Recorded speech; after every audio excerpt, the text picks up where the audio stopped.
Live from Julian's basement, it's podcadzo.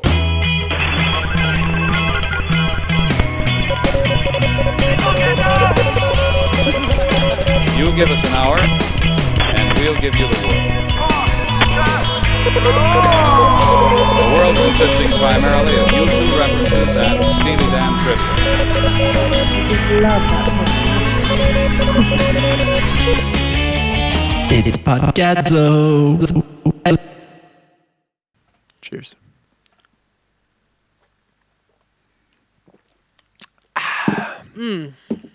Now I'm ready. Welcome back to Podcadzo, the official companion podcast of the well-known indie rock band Podcadzo. As always, I am Colin, joined by my co-host Julian. Can you get demonetized on YouTube my for little jabron a lighter? Ferrara. No. Go ahead, flick I'll that tell thing. you what you can get demonetized Flick that for. thing. Not having enough viewers. Which You I'd just say never is get more of our monetized to begin problem with. Yeah, that's true. than the lighter. That is very true. Our viewership is trash. We came back from our hiatus. I was thinking, damn, this is certainly going to help. People will Yeah, be people like will be wondering anxious. where we've been. They're going to want to know. Nope. Well, you're judging that off of YouTube views? Yeah. YouTube's always... That's all I really It's not have, a good though. representation. That's all I and really I've have. never once watched a YouTube podcast. Really? No. I watch so many. I watch so many. All of my podcast watching is through YouTube. Through YouTube? So Yeah. you just have it running in the background? Mm-hmm. Like even if you're driving? Mm-hmm. Interesting. Yeah. Do you have YouTube Premium? Mm-hmm. Oh, okay. That Yeah, explains shout it. out YouTube Premium. So does that mean you stuff can is- lock your phone and it will still play? Oh yeah, That's a feature of YouTube oh, yeah, Premium, yeah. right?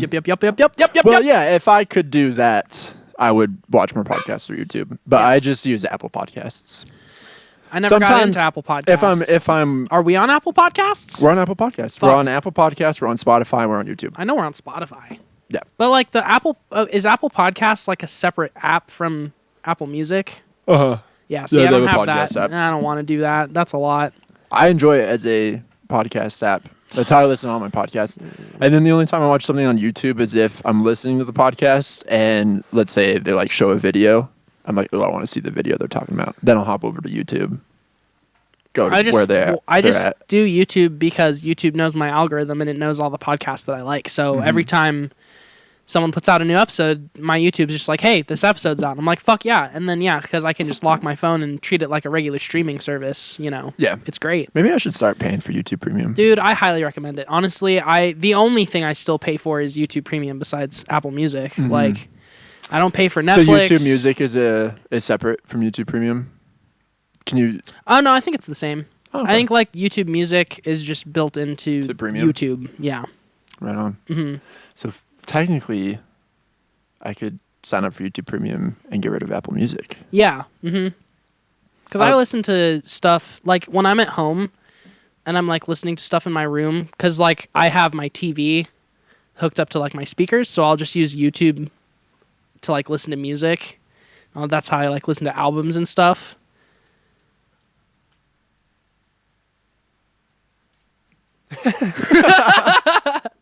But yeah, so I'll listen to albums and stuff through YouTube when I'm at home instead of like using Apple Music or Spotify.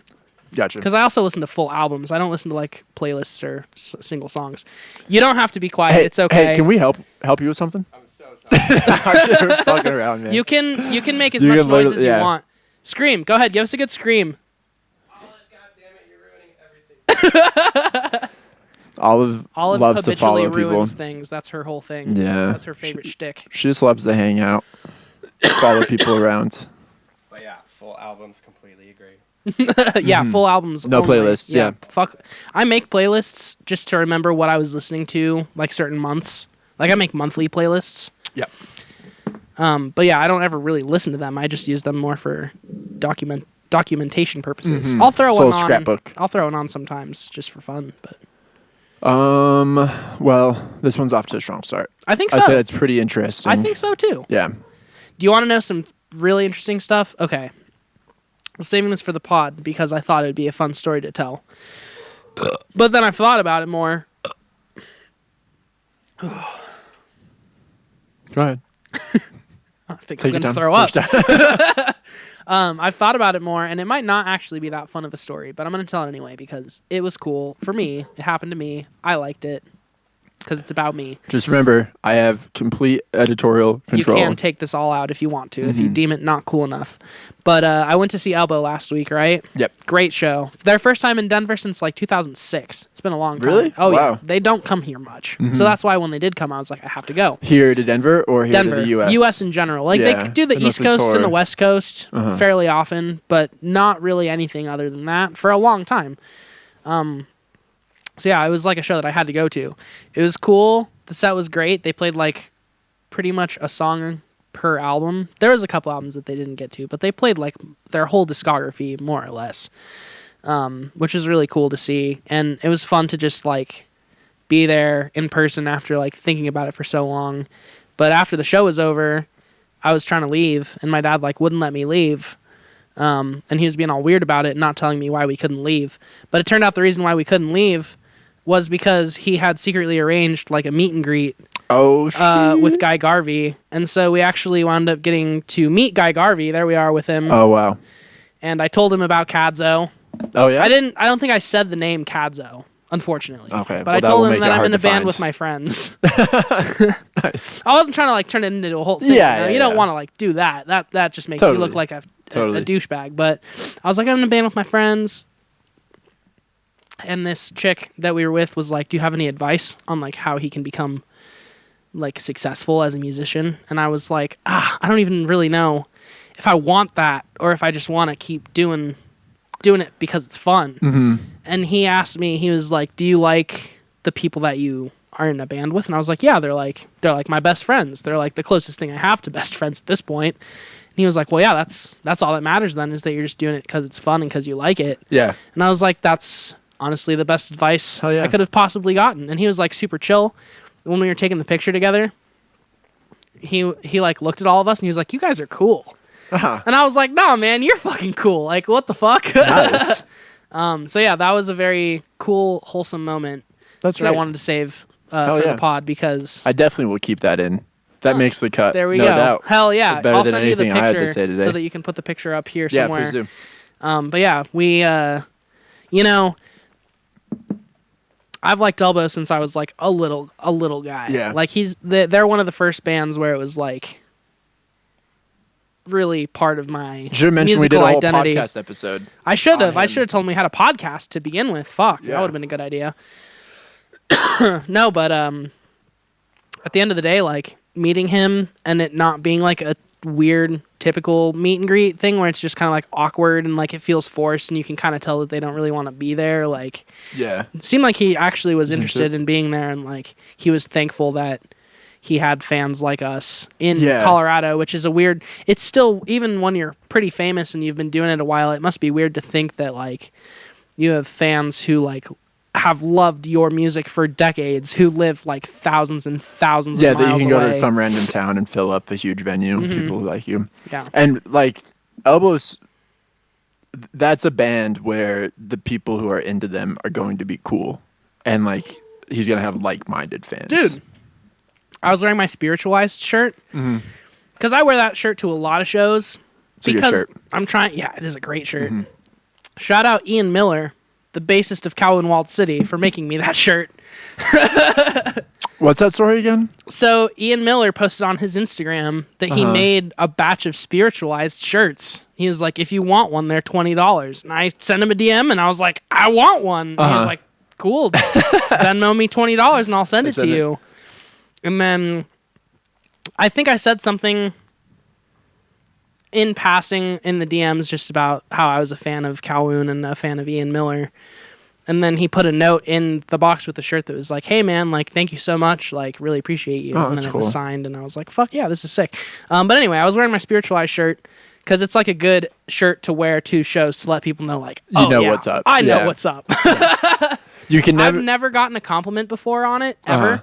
No one's even looked at it and been like, I like Spiritualized. Like, no one's ever said anything about it. At this show, within 5 minutes, a dude came up to me and was like, dude, I love Spiritualized. Like, I was at that show in 2001, and I was like, dude, that's fucking sick. That's sick. And then, like, an hour later, I was jamming along to some fucking Elbow, and I, like, look over, and I see a dude wearing another ladies and gentlemen, we are floating in space shirt. And I was like, dude. And That's I like nuts. pointed at mine and then like pointed at his. And I was just like, this is crazy. Because, yeah, you have to be like in a pretty niche community for like Yeah. multiple spiritualized that album. shirts to be there. Yeah. No doubt. Yeah, that's a good sign for Elbow that two people would show up wearing spiritualized shirts. What are your thoughts on wearing the band's T-shirt to the show you're going to? I'm all about it. You're all about it? I think it's a good. What about you? I'm all about it too. I think it's a great way to. I feel like it was taboo for a little bit. It was like, you don't wear the band you're seeing's shirt to the show. There are certain things that I won't do. Like if I'm going to see a band, I don't generally listen to them. Like some people like will listen to them on the way to the show. Yeah. I don't do that. I like don't listen to them at all like the day of the show because it's like I want to go in with a clean Going palette. fresh, Yeah. But with the merch thing, it's like I want the band to know that I've like been to their other shows, that I've been on the train for a while. And what better way to do that than just wearing merch? Like I'm going to go see Thrice in a month, the Horizons West show. I'm going to wear my Horizons East shirt so that someone hopefully sees it and is like, he was at the last tour as well, you know? Like, this dude's a real OG. I feel that's where it's like if you have a stigma against it, I feel like that's where it's excusable if you're wearing like some merch from the last time you saw them. I think where people got annoyed, if I were to play the devil's advocate, is if you like if it's a big band and you like go to Walmart and buy like the like the Rolling Nirvana Stones shirt and go to the Rolling Stones arena show. Yeah, sure. Yeah. No, and then there are that's fair. some bands that are like real merch bands, like Vampire Weekend. Totally. That's like a fun showing of like which bootleg Vampire shirt do you have at the Vampire Weekend show. Yeah. You know? Oh, but even also just like what actual genuine Vampire Weekend merch did you get at the last Vampire Weekend tour, you know? Because that's another instance of the fans go to like every iteration of all of the tours. And I felt the same way about Queens too, like because at the Queens merch table there was like 10 different shirts to choose from and they were all so uniquely different and cool, and I was like, half of this is just buying the shirt. Like I don't even have to like Queens of the Stone Age to really think that that's a fucking sick shirt and genuinely just want to wear it, you know what I mean? Yeah. But yeah, with bands like Thrice, I think it also kind of depends on the size of the band. Like if it's like, you know, I'll say Wilco because they're the last like really big band that I kind of saw where like if I'm going to a Wilco show, I'm not going to wear my Wilco shirt because they don't need me to like wear my shirt for them to be like, yeah, like we got real fans here. Yeah. But like with Thrice, it's like they're still small enough to where like I'm sure even them just looking out into the crowd and seeing people wearing their stuff feels good. They're sure. like, yeah, people like us here, you know? Yeah. It's a good indicator. But I also try to only buy merch from bands where I feel like they actually need the merch money. So like I've bought one Wilco shirt over the last like 10 Wilco shows that I've been to, and I buy Thrice merch at every single Thrice show that I go to because it's like I genuinely want them to have my money, you know what I mean? So that's a big part of it too. Yeah, totally. And merch is really the only reliable way to make money as a touring musician nowadays. Unfortunately. But I think forever in a lot of ways. Well, not forever, but for the last like maybe 15 20 years. For the last 20 years.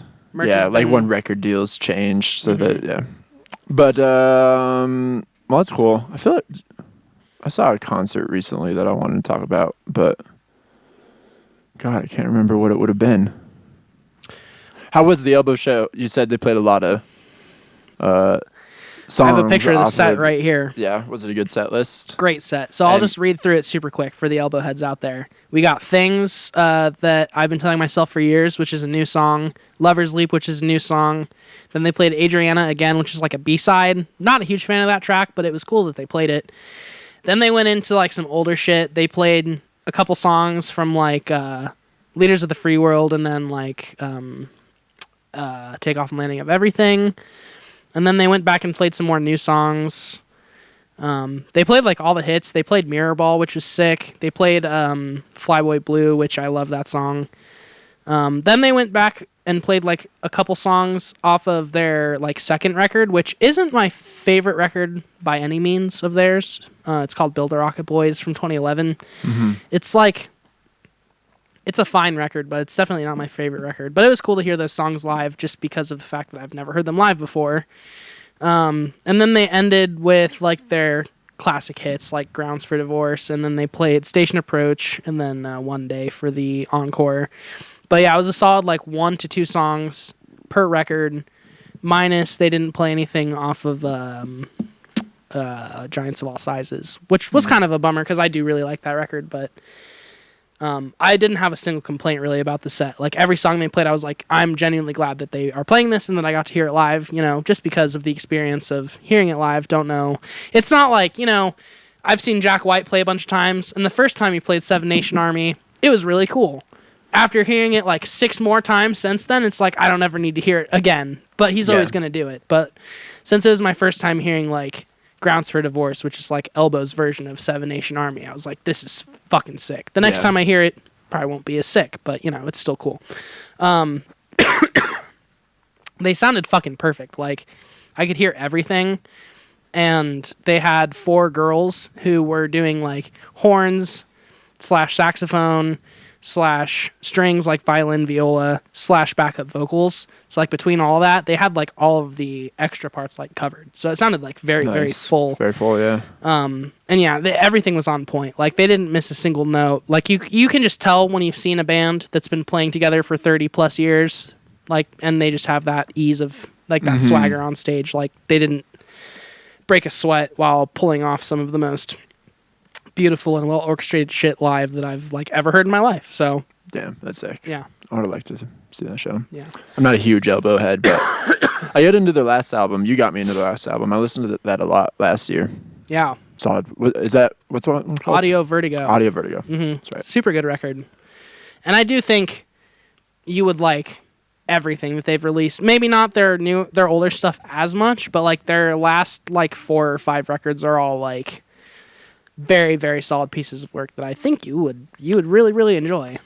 I did a bit of a deep dive when you got me into Audio Vertigo. I went back through some of their recent releases. I dug them all. Yeah. I am seeing Viagra Boys next week at Mission. You want to know something? Are you going? I'm gonna be there. Fuck yeah, Me dude. and my pa are pulling up. No way. Yes, All sir. right, let's meet up for the show. You converted me. Hell yeah. Yeah. We should meet up for sure. Yeah. Right on. We'll plan that outside the pod. Yes, sir. That's going to be good. Man, and that's going to give us some great podcadzo content. 100%. So, folks, next week's episode is going to be pretty good. I never talked about Oasis, the Oasis show. Is this the time? It might as well be. We said we are going to do a full Oasis ep, but we can do a full lack one of planning. still. Yeah. Speaking of merch, I wanted to wear my cool Oasis shirt to that one. Maybe a bucket hat, too.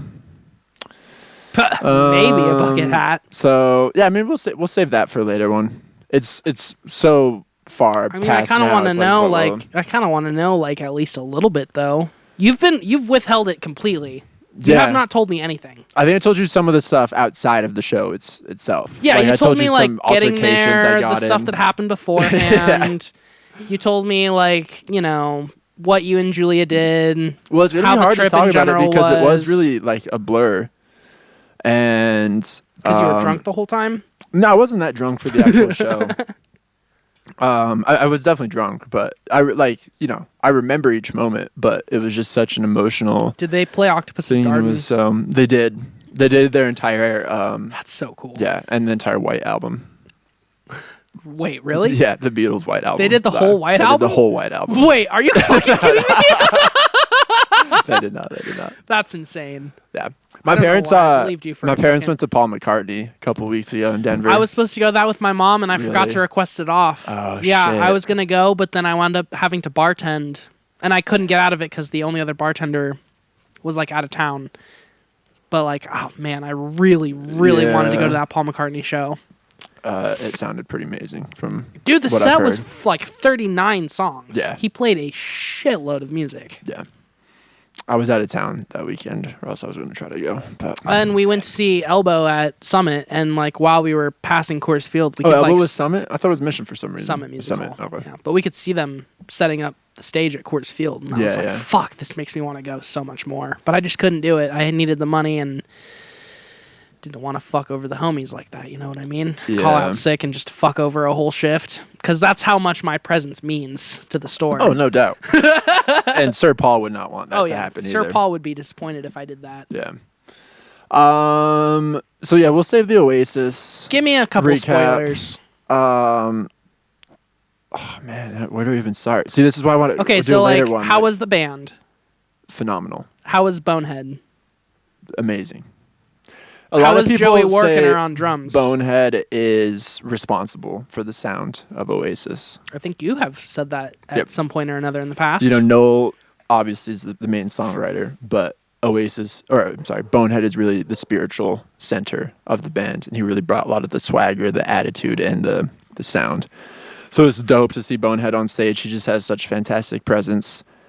Do you know about their drummer? Yeah, and he's from LA, Mm-hmm. which is cool because that was kind of his homecoming show, and he absolutely murdered it. Fuck yeah. Yeah, it was. You know he's the drummer for Atoms for Peace. Yeah, I did know that because pretty I looked cool. him up after. Yeah. Mhm. I knew I recognized the name somewhere. He's been like Beck's drummer. Yeah, he's played drums Yeah, for so he's- many different people. So yeah, they were so fucking tight. It was. I'll tell you, I literally wept. Tears were Multiple streaming times, I down would my hope. face for almost the entire show. You should have been closer. You probably would have gotten like a shout out. They actually did shout out. No, like towards the end Was of the that set, at that show? Yeah. Where they shouted out that girl? who was crying. Yeah, I saw that on the internet. Yeah, that was that show. That's crazy. Yeah, that girl had been crying the entire show, and Noel was like, "What's your name, love?" And she like, and he's like, "I can't hear you, but whatever." This She's one's for shout you. out. She's literally been crying the entire set. Yeah, so that would have been me if I was closer. Okay, is this too much of a spoiler if you tell me your favorite song from the set? Mm. Do you even have one? See, this is what I feel like I need to process. I think the day after, I was saying "Rock and Roll Star" was my favorite. Acquiesce was also so good.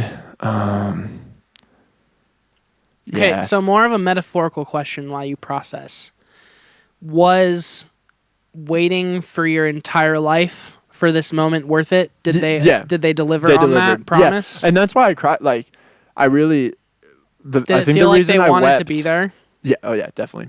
Yeah, they weren't phoning it in. That's good. It was for real. And Liam even said something like towards the end of the set. He's like, "We've been an absolute nightmare of a band to support. So we want to thank you so much for like sticking with us." They were in a band to support for so long, which kind of made it easier. Yeah. Yeah. What you were gonna say? Why you were weeping?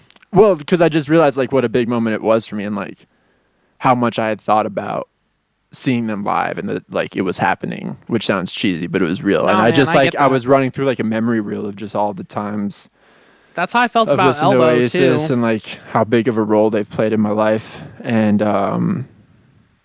yeah, to use a cringy overused term, it was like a core memory being unlocked That's great. that I like was able to like. And what was so great about the show, I just felt like so present the whole time, and I was like fully realizing the experience.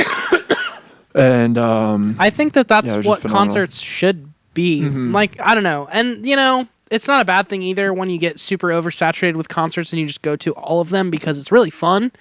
But, like, it's a whole other thing when you go see someone that you've been wanting to see for, like, your entire life and they actually deliver on the promise. That's how I felt about The Smile, too, because it was like, and even just Tom York's solo show, like, I've been dreaming about just wanting to be in the same room as them for so Yeah, long yeah. that when they're even half as good as you think, it's like this completes my entire life. Like this has totally. made every moment of anticipation worthwhile. I've had a lot of those recently, like where it's just, you know, realizing a dream that you've had for a long time to see someone, like going back to Queens.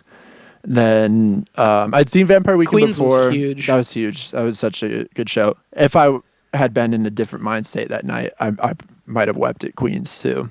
I teared up a couple times, but I never fully cried. I teared up during the Elbow show a couple times, but I never fully cried either. Yeah. Like I cried a lot during the Thrice Visu show because it was them playing like my favorite album of all time from start to finish, and it was just such a like full circle moment where I was just like, I've been thinking about this for my whole life, but never thought it would actually happen, and now it's happening, and it's like too much to process all in the moment, you know? Yeah.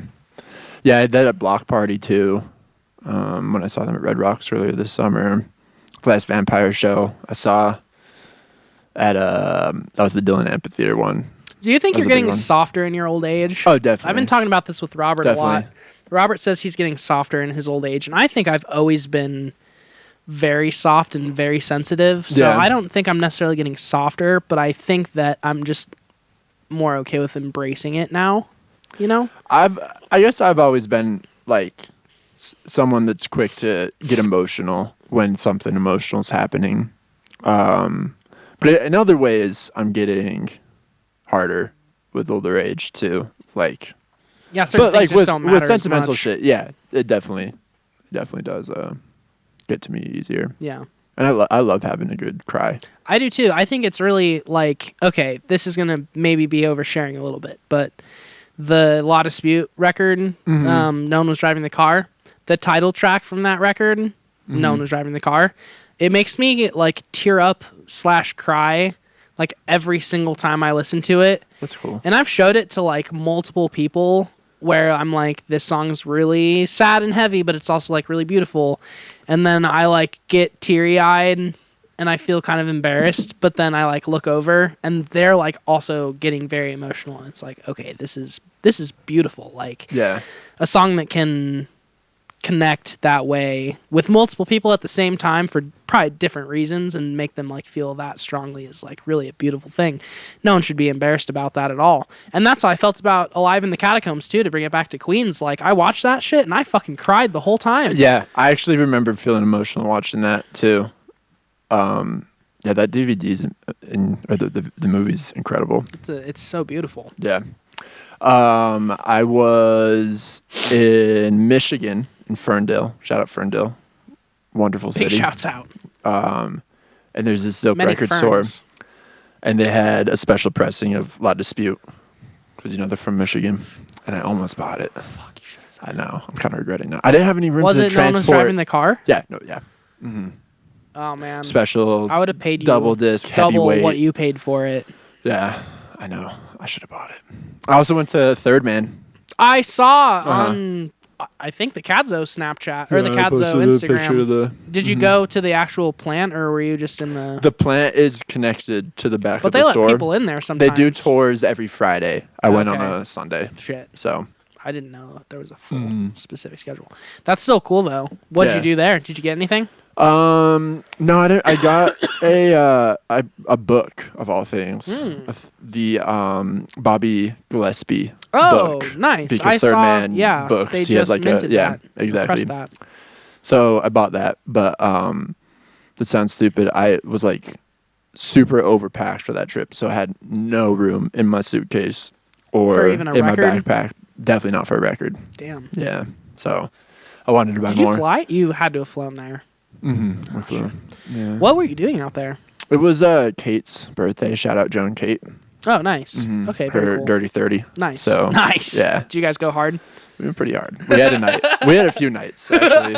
I needed to recover from that little outing for a while. I love that. Shout out Joe. Yeah, we'll have Joe on the pod soon. Yeah, he's got to come back. I feel like we didn't do him justice on our last episode. It was kind of boring. He just I mean, he kind of dropped in on that one. That wasn't a full Joe sode. We got to do a full Joe set. Yeah. Talk about stuff that he wants to talk about. We will. He Um, has a sick record collection. Joe has always had impeccable taste, Ooh, but we we should listen do to a a lot of good record music. collection episode. Uh-huh. Like you bring like a bunch of your favorite records that you own, and I'll bring some of mine, and then we'll have Joe like show a bunch of his too. That's a great That'd idea. be really fun. That would be cool. Weird thing, and I wanted to bring this up just to say rest in peace, D'Angelo. Oh, That was yeah. a big loss. I was going to say, we have a buddy, JJ, who has been on the pod before. He's a friend of the band. His band has helped our band out in a lot of ways, too. Shouts Shout out out Knuckleball. But, yeah, JJ was is a huge D'Angelo fan. And so when that news came, I definitely thought of JJ almost immediately. But, yeah, also just really sad about D'Angelo passing at such a young age for us, out of the blue, because we didn't know he anything. didn't tell anyone that he had cancer. Yeah. Joe is also a huge D'Angelo fan, and Joe's turned me on a lot of good R&B in general. Like he very much has his finger on the pulse when it comes to that scene. But at that record store that I saw the Law Dispute album at, Joe found Voodoo by D'Angelo. Nice. Which is like the one D'Angelo record other than Black Messiah that I like really knew and like listened to consciously. And so that was weird. That was literally like a day before he died that we found that album, and then we like listened to it in its entirety in his apartment. And then the next day I saw the news. That's super sad.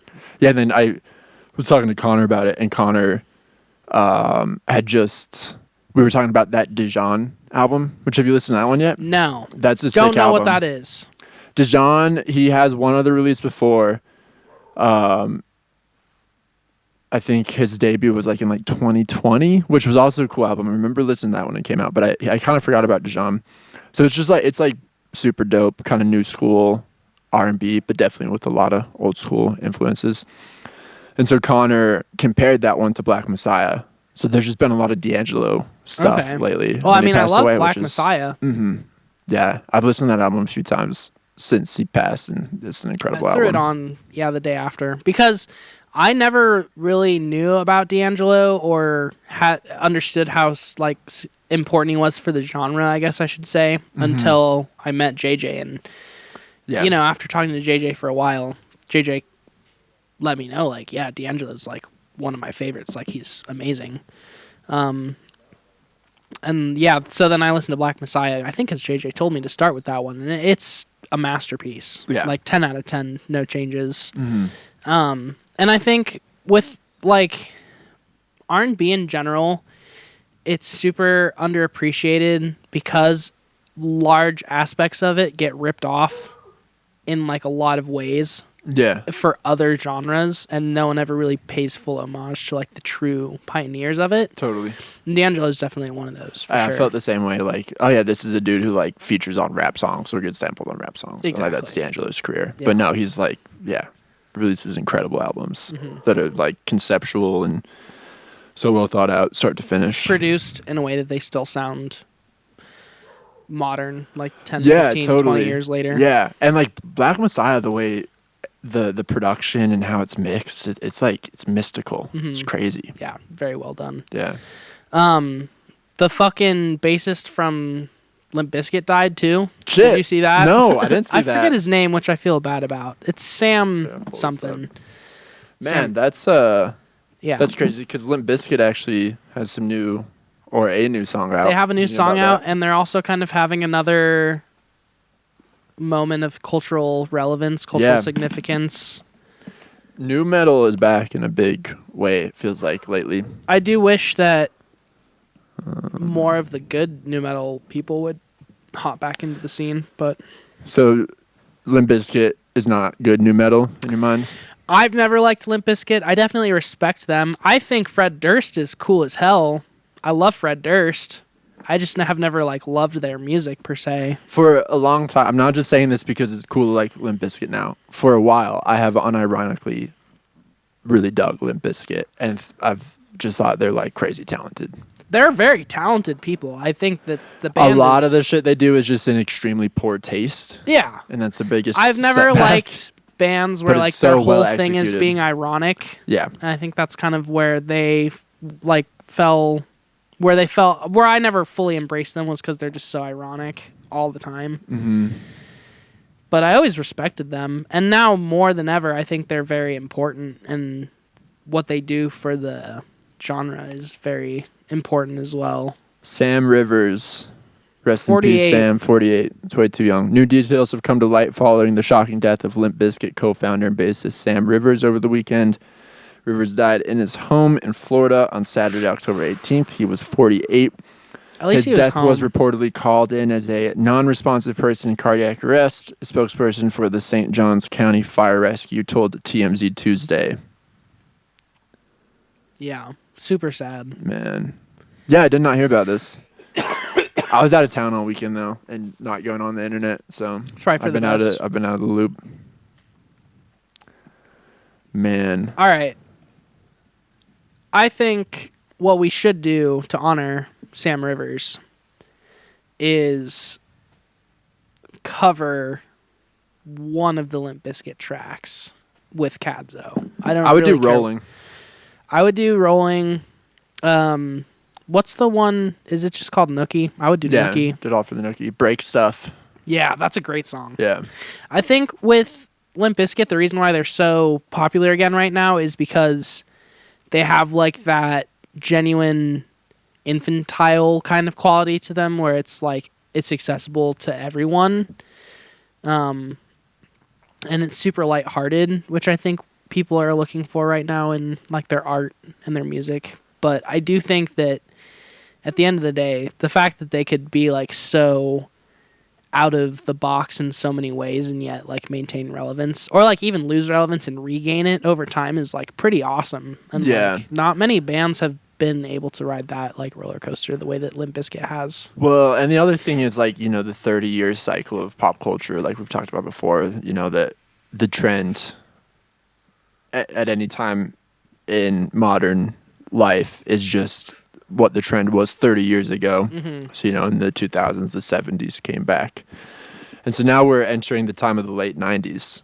And I think people are realizing that shit was really as cool as it possibly could have been or will ever get in the 90s. Shit was really in the late edgy 90s. at the end of the 90s. Well, like how people were dressing in the late 90s was like that will never be met. That is the coolest you can That's look. what people are striving for now. Yeah, totally. Yeah.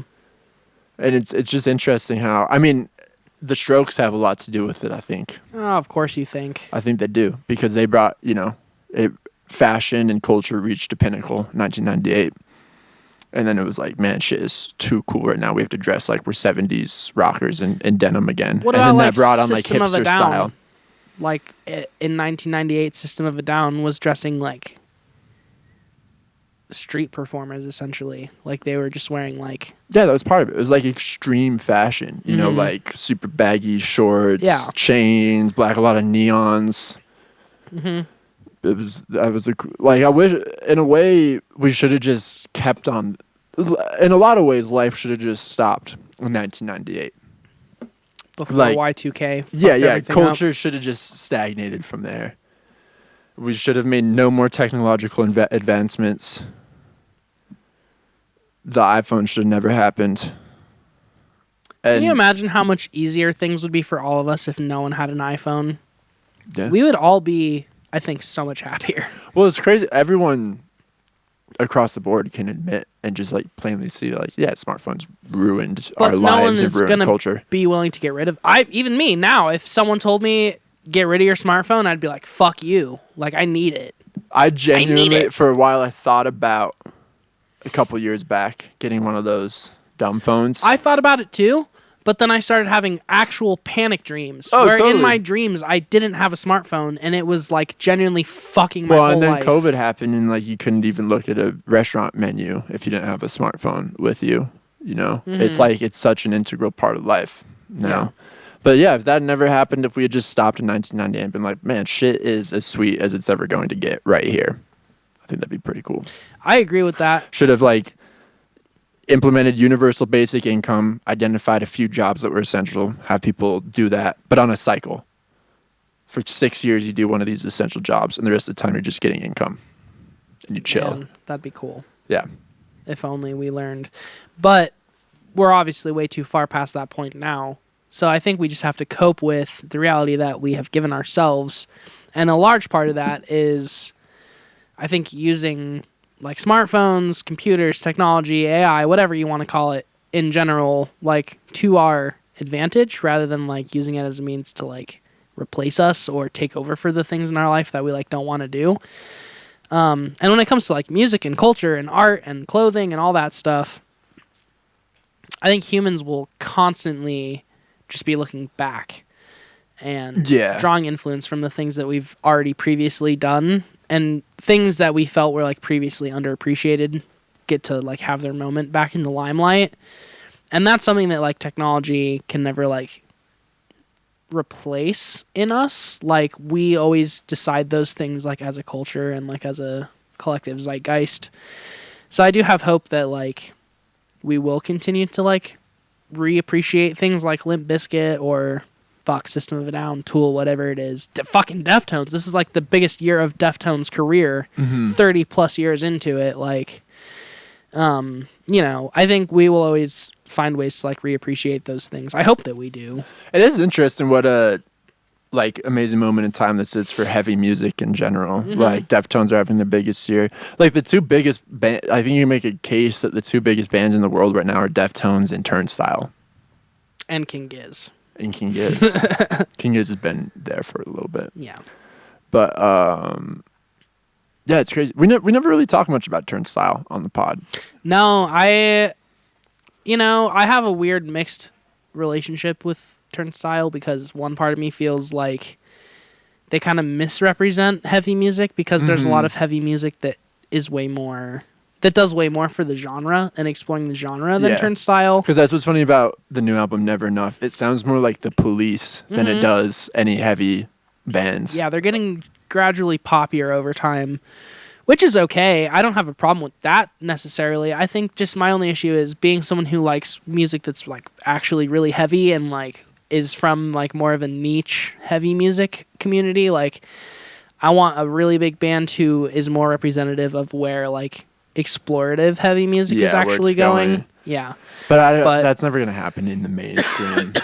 That's not what the mainstream's for. And at the end of the day, I'm really glad that Turnstile does exist just to remind the mainstream that heavy music does exist and that their music still promotes unity and love and equality and acceptance and like peace, and like their messaging is still very like positive and upbeat. And I think that what they do for the community is way more about uniting the community than trying to like further segment it and like pick it apart and be like, well, this type of heavy music doesn't check these boxes, so I fucking hate it. Like, which a lot of heavy music people, including myself, like kind of do. Like, yeah. It's a harder group of people, I would say, to like impress overall. But the fact that they represent that in any way for the large scale is like really hopeful. Because yeah, like I remember being in like middle school, high school, thinking that heavy music, guitar music, whatever, was like dead. Like nobody gave a shit about it. When we were in middle school, high school, no one gave a shit about guitar music. No one gave a shit about rock or heavy or whatever. It was all about pop, house, EDM, like future music, like that. It completely disappeared out of the zeitgeist for a few years, where like you had to be like a niche music fan to like certain things. And now a lot of that stuff is pretty much completely back in the mainstream in one way or another. Around completely. Yeah. Yeah, with Turnstile, I was always, or not always, but like for a long time I've been aware that Turnstile existed and that, you know, they were like kind of one of the more popular heavy bands. But when I became really aware of them was 2 years ago, maybe. They were nominated for a Grammy for like best rock song or something like that. And I remember a lot of people hating on them then. It's like, oh, Turnstile sold out. They're not like representative of the scene. They, you know, ditched heavy music to go mainstream.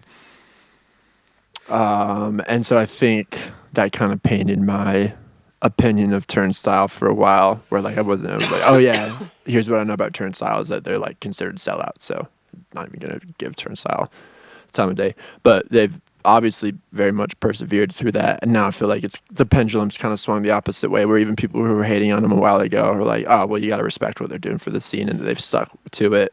Remember Haley Williams came out, was like, Turnstile has always been like one of the most important bands in the scene, you know, and you're a fool if you think otherwise. Well, and that's the thing that you have to realize, the context that you have to give yourself is before they were like breaking through and getting famous off of that record. I don't even remember what it's called.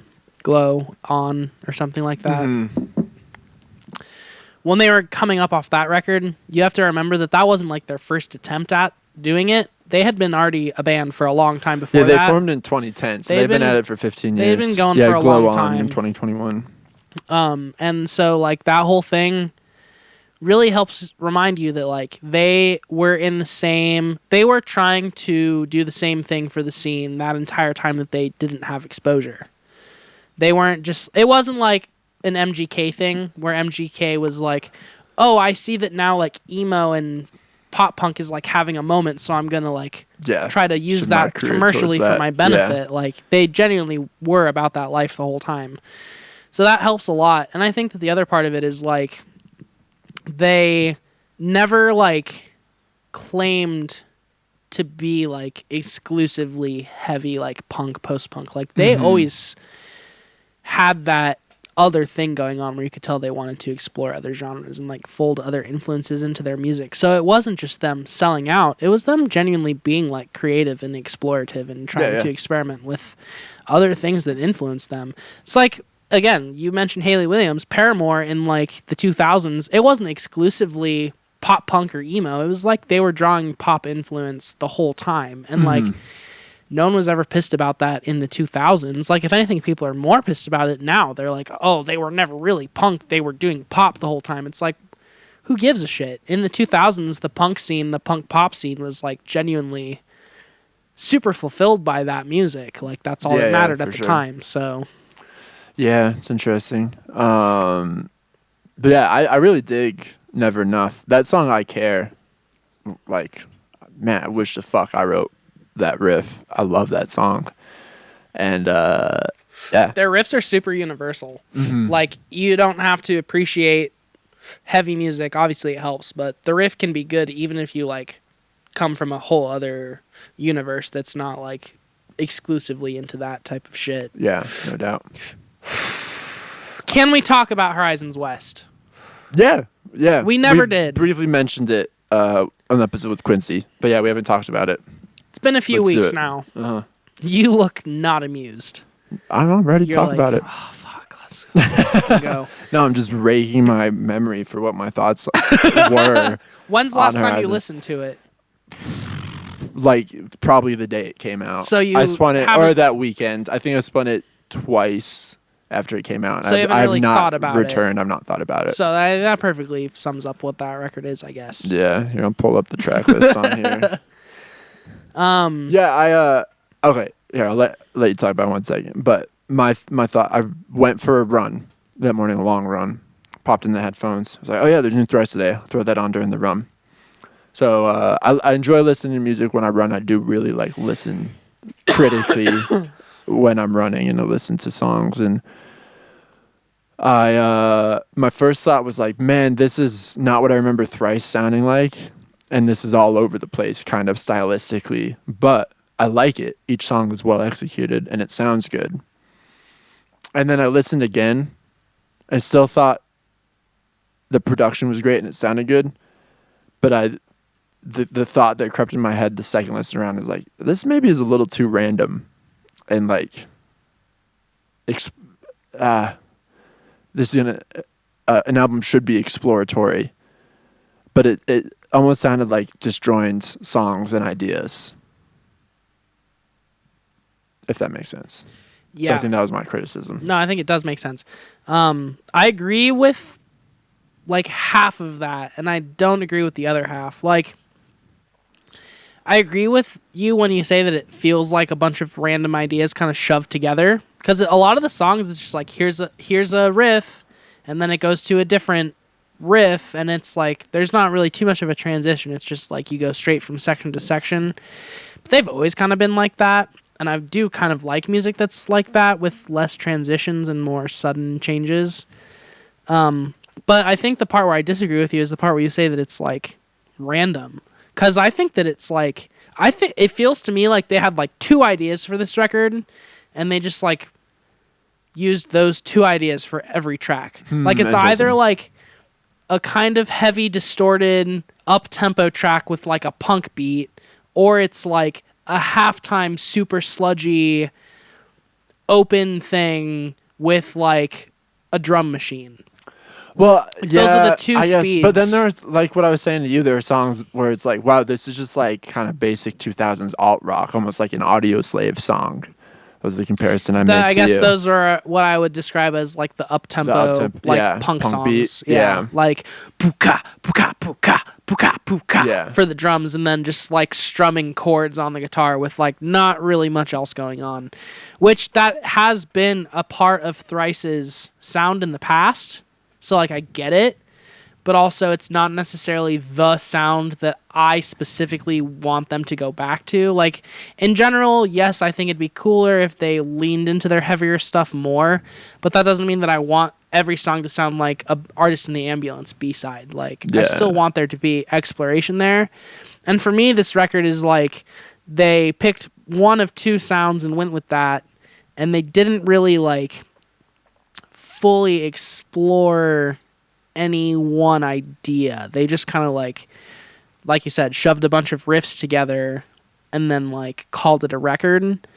And so where I'm confused about it is like, I kind of like most of the tracks individually. There's like one or two where it's just like, I don't like this song really, or there's a whole section of the song where it's just like, I don't like this. Like Albatross specifically. Mm-hmm. I really like the intro. I like the verses. I like the like jammy like 3/4 post-chorus riff that they do. But the choruses are so bad that it like makes the whole song really not worthwhile in my opinion.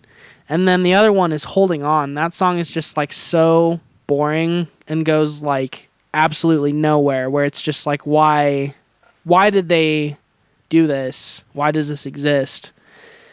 Who is it for? Like, what are they trying to do here exactly? But then, like, okay, I've mentioned it, I think, last time, but Vesper Light, track 10, is, like, maybe the most, like, thrice-y, like, it's, like, the most quintessentially thrice song that I've heard them do in such a long time. Like, it's such a great fucking track. I do like this song. And it goes like, the beginning of it sounds like, you know, 2000 mid 2000s era thrice. The middle of it sounds like 2010s thrice. The end of it sounds like, you know, all of the thrice kind of put together. Like, they find a really good way to like take all of their previous sounds and like meld them together for Vesper Light. And so to me it's like, okay, well, they're still in there somewhere. Like, they still are fucking geniuses. Yeah. Like, and so for that reason alone, it's like, I'm glad they put out Horizons West, because it gives us the option to hear a Vesper Light. Yeah. Or like a Nash, because I also think Nash is a fucking great song too. And even like Undertow and The Dark Glow, like, yes, they're okay songs. They're perfectly listenable, but they are like very similar. The vibe is pretty much exactly the same. And, like, they just never really have done a record like that, where it's, like, multiple songs are very similar to each other. A bunch of the ideas feel kind of just, like, stapled together, more or less. So I've been all over the place with this record, where it's, like, I really like elements of it. I think the production is perfect. Yeah, that's what we talked about. Yeah. That might have been outside the pod. I think so. Thrice has always been a band where, like, I very much admire the production and just how well it's mixed and very pure sounds. That's like almost what it's relevant for more than anything else, is just the production value and how it pushes other bands to step up the game there. But then, so yeah, I've been mixed on it. The reason why I really want to mention it, I guess, is because like I go to a lot of different like music vlogs and stuff, and just the internet in general, to like read about albums that I like. Mm-hmm. And I kind of expected this one to get like pretty lukewarm response, because I feel like Horizons East got pretty lukewarm response too, and that record I think is better than this one. Mm-hmm. But everyone on the internet like fucking loves Horizons West. Yeah. They're like, it's so experimental. It's like them returning to form, but also pushing the envelope. Like, obviously the production is universally appraised, but everyone just fucking loves this record. And I just don't get it. Like, I really think East overall is better from start to finish. Like, obviously Vesper Light, if I were to just pick a thrice song from the last 10 years to listen to for the rest of my life, it would be Vesper Light, hands down. But like, the rest of it is kind of just like a record, and everyone seems to really, really like it. So I just don't know. This thing always happens to me with Thrice, where I like it more the older it gets. Yeah. But for this one, it's like, yes, that is kind of happening. I do like it more now than when it came out, but at the same time, I don't think I'm ever going to get to a point where I'm like, yeah, this is better than East, or even like Palms, or like To Be Everywhere. Like, it's really just like a very kind of stagnant middle road record that doesn't go too many places for me. I am curious now to give it another listen, see if I feel differently about it. But It's super listenable. Like, as a record, you Yeah. can put it on and just Well, and I listen think to it that's and be entertained. what struck me the first time I listened to it was like, wow, these are like, because I mean, I'm a very surface level Thrice fan. Like, I'm nowhere near what you are with them, obviously. I think they're the And- best band of all time. Yeah. I think that they're perfectly capable of transcending like anything that we consider to be good and being like 3 times better than that. Like they definitely are capable of that. They just like don't push themselves, it feels like, to do that anymore. They're just like, yeah, we just want to make stuff that like we think is fun to listen to. Yeah, Which is we're fine. gonna have a small career and tight following and but that's what struck me listening to the first time. I was like, damn, these are like kind of mega songs and like accessible, like you were saying. Not that I didn't find their other stuff accessible, but just like It gets more to accessible the as mainstream time audience. goes on. Yeah. And that was just not what I remembered Thrice being from listening to Thrice before, like Artists in the Ambulance. That's the one I listen to the most often, just because I'm a debut album guy. I go back to the early That's stuff. not their debut, but whatever. Oh, it's not their debut? I thought that was their first No, one. they have 2 before it. Oh, okay. But they're not. They're just like pure. They're just pure like hardcore punk albums. Yeah, Like okay. not really. They're good. They're just completely different. Well, I'm an early album guy, Yeah. so I go back to the the start For of sure. their discography. I still think you would fucking love Visu. Like I think that any Thrice fan. I think I'll listen to Visu. I think you probably have a little bit, but Yeah. any Thrice fan who like likes them for being heavy and experimental like would point to Artist and also Visu, probably Visu more so, as being like the pivotal Thrice album of like mixing being experimental with being just like really heavy and like doing something that genuinely most people don't really do. People aren't able to get there. I think this Horizons West album could have been made by most rock bands at any given point in time, that's a good way which to is kind of frame it. disappointing. Yeah. It's not uniquely Thrice. Yeah. Just like kind of a good, A good listenable rock well album. realized rock album. Mhm. Yeah. Well, that's good feedback. Any other new music you've been rocking with? Pulling Okay. up my So playlist here. I must admit, and this is just because, again, they're my favorite band. I have been listening to this a lot, even though I don't necessarily love it. I've just been listening to it a lot because I want to come to a full realization of how I actually feel about it. I've been listening to the new Sanguisugabog record a shitload. Oh yeah. It's very, I'm very too good. terrified too. It's super heavy, obviously, but it's super groovy too. There's a lot of like very creative ways that they use every aspect of the instrumentation in that group. So yeah, big respect to that record. The group Coil Guns put out a new like single with a B-side, and the B-side I listened to is- Coil Guns from Your Story. That shit's dope. Yeah, that song Homeworking Patriarch is Yeah. really, really good. And then Elder put out a new single as well called Liminality, which is like 13 minutes long, but it's super good prog, just good prog jam. Been super into that. And then last but not least, this band Town Portal, which is like an instrumental, like math rock kind of group. They've put out a couple new songs, and they're the first songs they put out since like 2019. So I was really stoked to check those out, and they're both pretty good. A little bit more like dialed down, not quite as heavy from their last release, but just very, very mathy, very satisfying for the math rock shit that I still like to listen to from time to time. What about you? This is like a month old at this point, but I've been transcending with Geese, Getting Killed. Okay, how is that? I've Never really, been a big Geese guy. I was like a little bit into their last album, 3D Country. Dug it. Never got super into it. With this album, I feel like I have been a little bit peer pressured by the internet to get into it. But after listening a couple times, I think it is a great album. It's been pretty cool. Nice. So yeah. Have you not listened at all yet to Getting Killed? Check it out. Okay. Check it out. The most commercial song on here that I think you would dig not because you're into commercial music, but because this song sounds like a U2 song almost. It's Taxes. So check out Taxes, All right. and then you can go through it. What else have I been listening to? Fucking. Check out the new Tame Impala. I have listened to Tame Impala. Have you listened to the new Gorillaz? Is it out? Not the whole album, but Oh. he's released 4 singles now. No. One of them was kind of a mini EP of one song.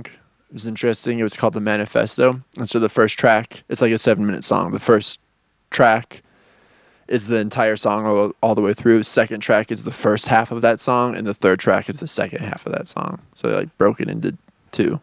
It's kind of interesting. And then so he's only released 2 songs, but one of them is 7 minutes long. I have. Oh, dude, did you? Yeah, this might be worth a Dang, play is there real a quick. feature on every single track on the new Gorillaz? Yeah, I think so. That's the direction he's heading. That's been the case for a while. No, I mean, Song Machine was like the first one they'd put out in a while that had like almost no features. Or not Song Machine. Song The Machine Now was, like, all Now. features. The Now yeah, Now. no. But that was 10 years ago. That's crazy. I know. I know. I feel like we were talking about Richard Ashcroft recently Yeah. on the pod. Because we were talking about The Verve, which is an all-time band for me. Oh, fuck, dude. Why did the video freeze? Uh-oh. Uh-oh. How long has that been going on? I mean, we were just looking at our phones recently, so couldn't have been that long. Okay. These are still recording. It's just this fucking stupid Soundbar? webcams. Yeah. So, I don't really know how to trigger that back. I mean, just throw something at it. Yeah. Well, that lighter's gone forever. All right. Well, fuck that. We'll vibe. We'll figure it out. Yeah, we'll figure it out. in You'll post. figure it I'll out. figure. We have the other 2 camera feeds. Richard Ashcroft, Yeah. leader of The Verve, main songwriter. He put out an album earlier this month. I'll play the first track for you for a second. Wow. Super vervy. Well, listen to where it goes. Oh.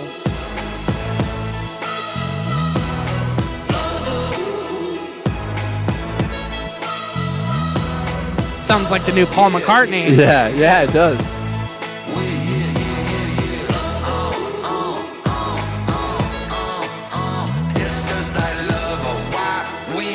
Bro's been hanging out with Chris Martin too much. Yeah. All right, here was That's the not other good. single. I feel like this one blew even more dicks.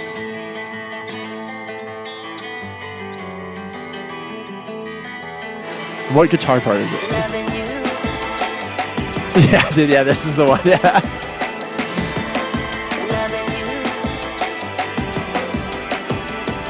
Wow, it would be such a good track if it wasn't for the bass synth and the Yeah. drum machine.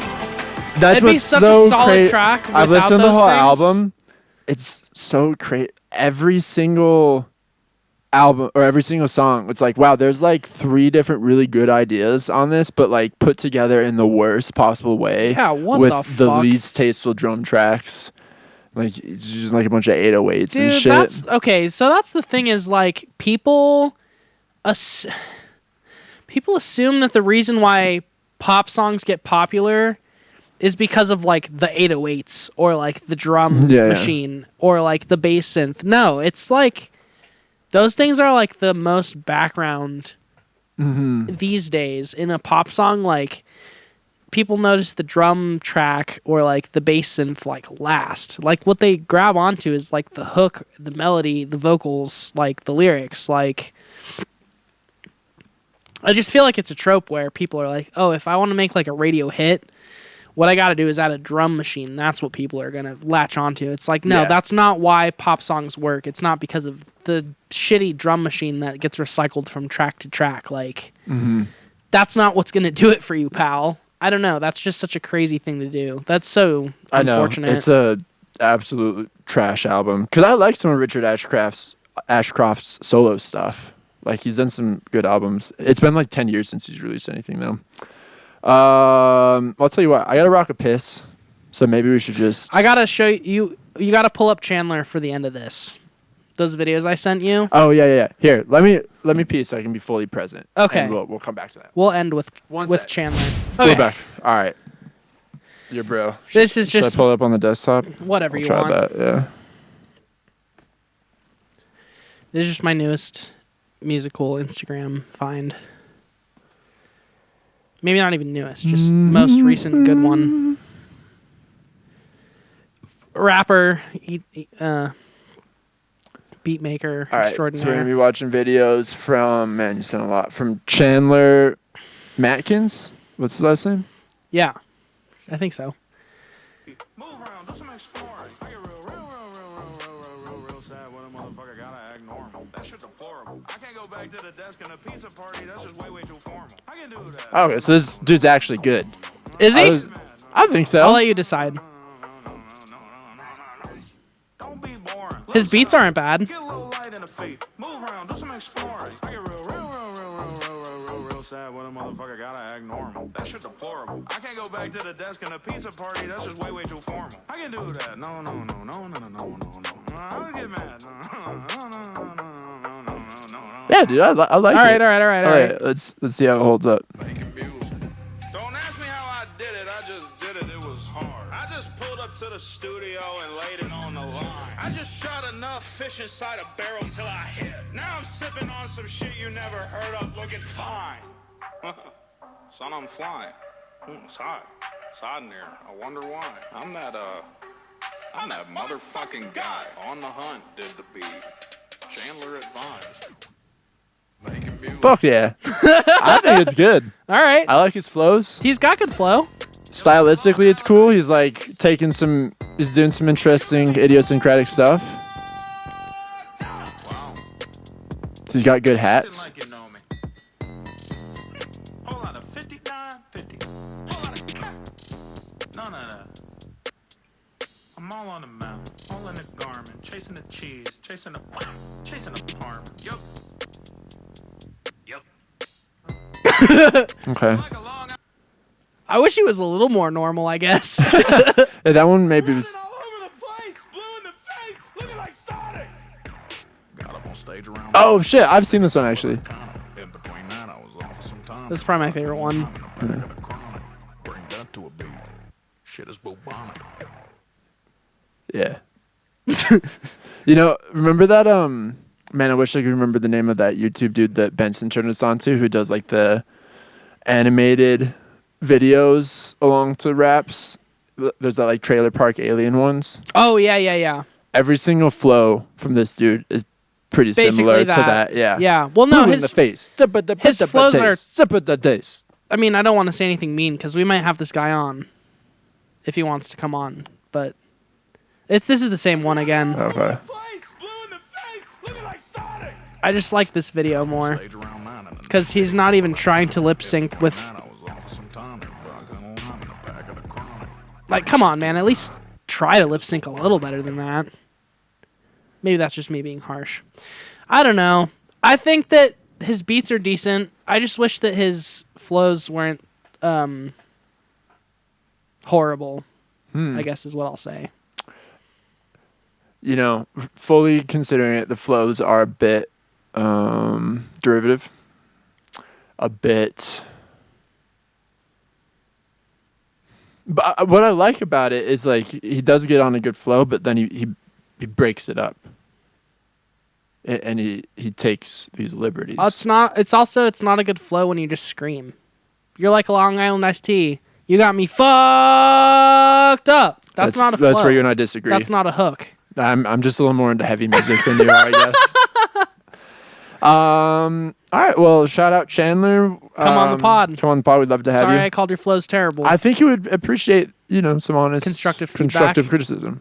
We should probably fill the people in too on Brody because we messaged Brody on the pod. that asking, was last. Yeah, so Brody Bowtree or whatever his last name is, the geezer, who does karaoke in his senior living home.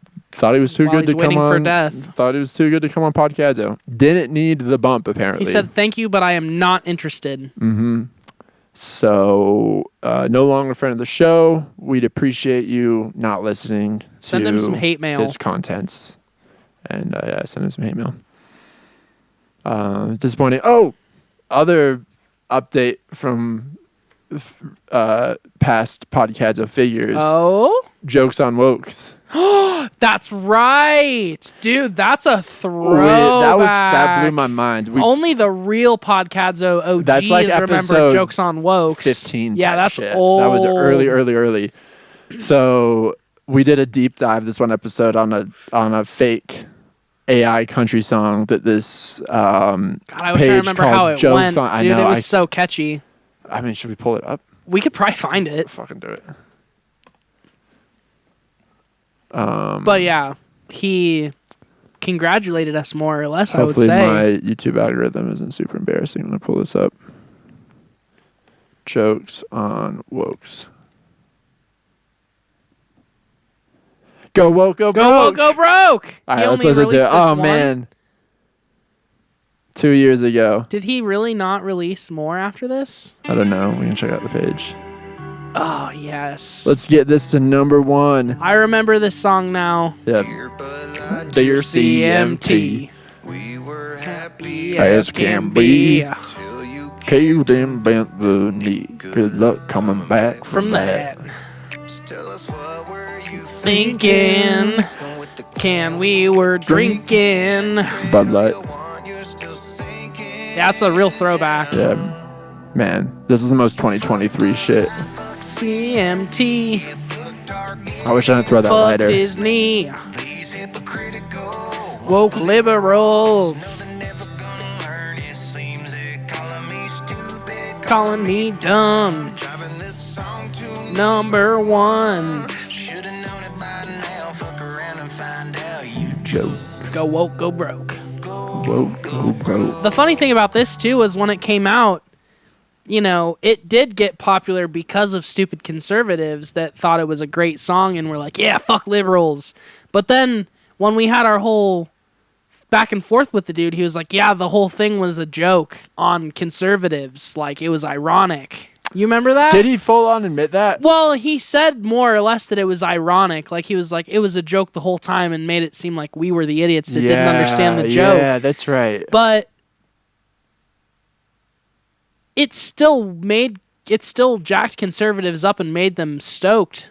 So whether or not it was ironic and a joke, like, it still served Definitely was conservatives ironic. everywhere. Yeah.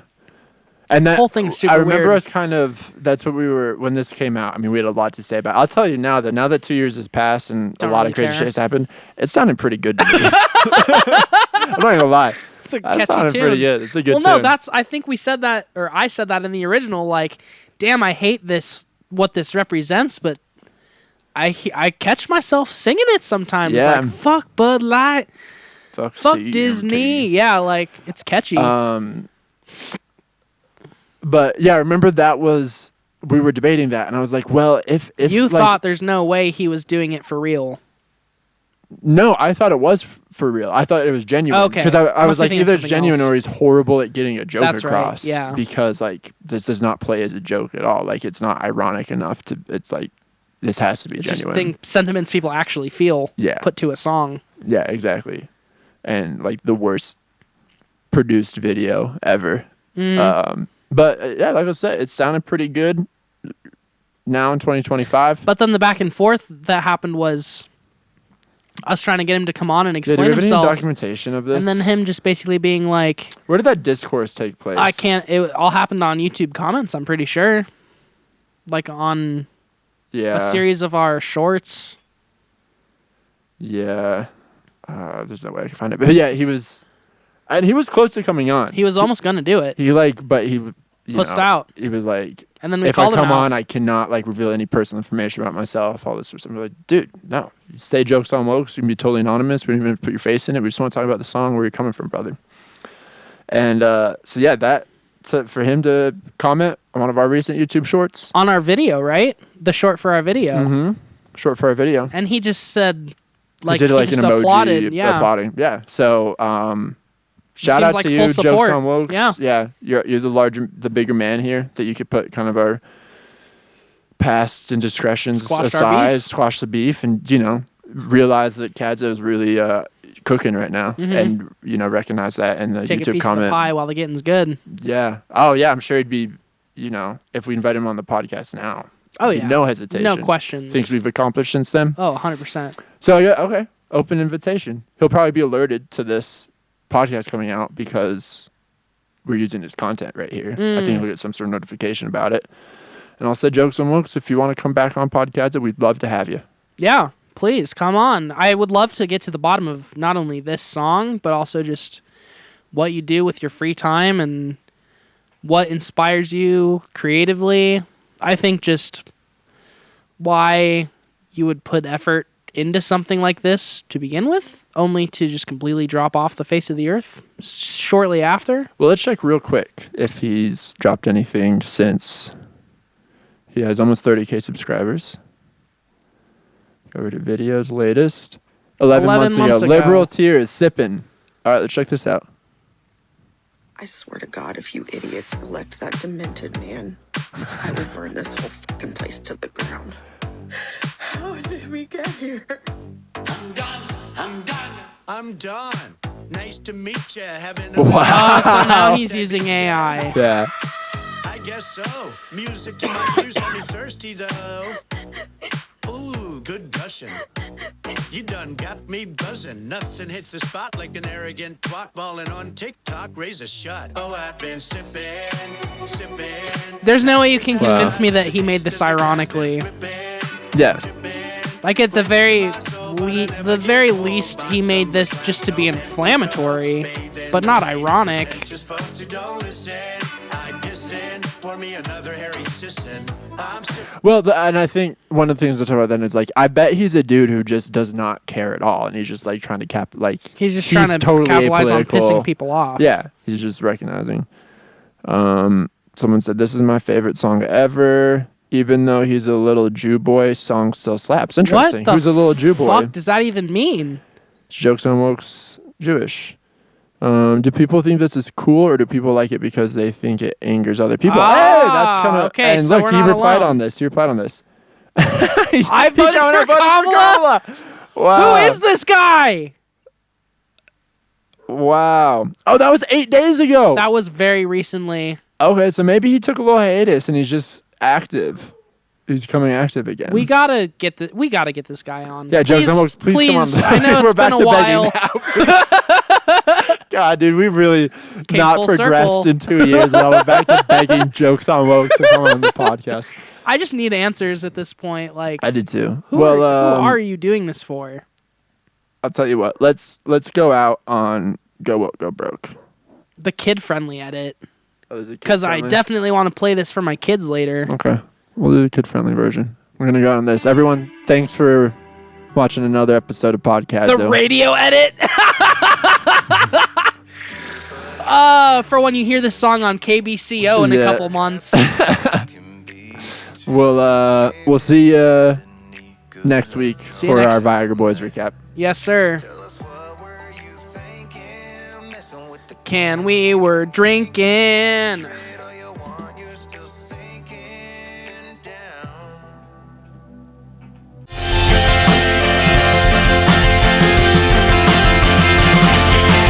It's Podcadzo.